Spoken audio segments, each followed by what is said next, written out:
అనుమానం లేదు కదా.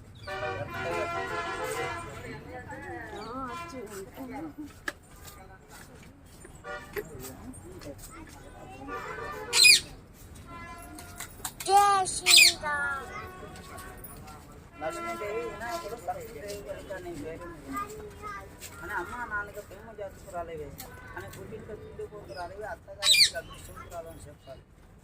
కళ్యాణం కూడా కట్న కానుకలు ఆస్తిపోతులు చేస్తున్నది ఏమీ లేదు కానీ కళ్యాణమైన కంటి పెద్దగా బాగుపడుతుంది ఏంటో పైపోతుంది ఏమీ లేదు. స్వయం చూసే రెక్కల కష్టం. మీరున్న స్థానం కూడా మధ్య స్థానం రెండో స్థానం అని చెప్పాలి. నూతన స్థానం మార్పు చేయాలి తప్పదు. ఇల్లు కట్టం కానీ కొంతం కానీ జరుగుతుంది తప్పదు.